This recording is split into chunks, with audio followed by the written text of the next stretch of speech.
ஜென்ம ஜென்மோ ஜென்மி ஸ்ரீச்சரண் ஸ்ரீ பாக்ய சாய். அனைவருக்கும் சாய் சுப நமஸ்காரங்கள். நிலக்கோட்டையிலிருந்து சாய் உமேஷ். அவதூத கீதை முதலாம் அத்தியாயம் ஸ்லோகம் 68. என் அன்பு தோழனே, மனமே, வெறும் பேச்சுக்களால் என்ன பயன்? என் அன்பு தோழனே, மனம் போன்ற அனைத்தும் வெறும் கற்பனை அனுமானம்தான். நான் உனக்கு எது சாராம்சமோ அதை கூறிவிட்டேன். நீதான் எதுவும் அறியாத, புரிந்து கொள்ள முடியாத, எல்லைகளுக்கு அப்பாற்பட்ட, அனைத்திலும் வியாபித்துள்ள ஆகாசம் போன்ற பிரம்மம். ஒரு சாதாரண மனதுக்கு வீணான பேச்சுக்கள், கருத்தாக்கம், யூகம், சிந்தனை போன்றவைகள் மட்டும்தான் தெரியும். பிரம்மத்தை வெறும் மேம்பட்ட சிந்தனைகள் மூலம் அடைய முடியாது.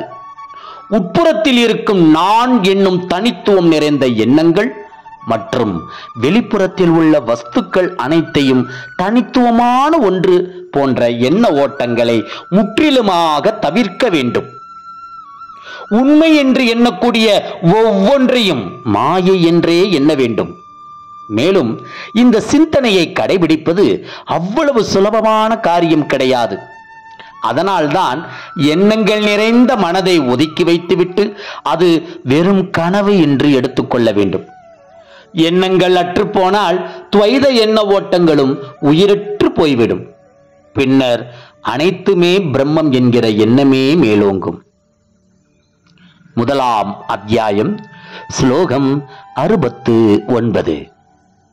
ஒரு யோகி எங்கு இறந்தாலும் எந்த நிலையில் இருந்தாலும் அவர்கள் அப்போதே ஆகாசத்துடன், அதாவது அண்டவெளியுடன் கலந்து விடுவார்கள்.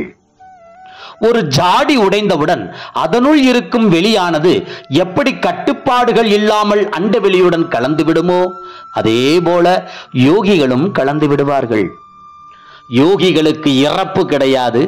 யோகிகள் தாங்கள் பிரம்மம் என்பதை உணர்ந்து கொண்டு இருப்பினும் தங்களை உடல் என்னும் தோற்றம் மூலம் வெளிப்படுத்திக் கொள்கின்றனர். ஒரு யோகியின் உடல் பிரம்மத்தினில் ஒரு நிழல் போல இருந்து கொண்டிருக்கும். ஒரு யோகியின் உடல் வரையறுக்கப்பட்ட துவைத பரிமாணத்திற்கும் பரிமாணம் இல்லாத பிரம்மத்திற்கும் இடையே ஒரு பாலம் போல உள்ளது. யோகியின் விழிப்புணர்வு மூலத்துடன், அதாவது பிரம்மத்துடன் கலக்கும் போது அவருடைய உடல் சூட்சமமான வெளிப்பாடாக வெளிப்படத் தொடங்கும். ஒரு யோகியின் உடல் சார்ந்த இறப்பு என்பது அவர்கள் உடல் என்னும் ஸ்தூலத்தை வைத்துக்கொண்டு உணர்வை தூண்டப் போகிறார்களா என்பதை பொறுத்தே இருக்கும். அப்படி அவர்கள் செய்ய நினைத்தால் அதற்கு மொத்த உடலின் தேவை இருக்கிறது. இதே அவர்கள் அப்படி வேண்டாம் என்று எண்ணினால் அவர்கள் அண்டவெளியுடன் கலந்த நிலையில் இருப்பார்கள். முதலாம் அத்தியாயம் ஸ்லோகம் 70. ஒரு யோகி தன் உடலை புனித இடத்தில் துறந்தாலும், தீண்டத்தகாதவரின் வீட்டில் துறந்தாலும், அவர் சைதன்ய நிலையில் இருந்தாலும் கூட அவர் உடலை துறந்த அடுத்த வினாடியே பிரம்மத்துடன் ஒன்றாக கலந்து விடுவார்.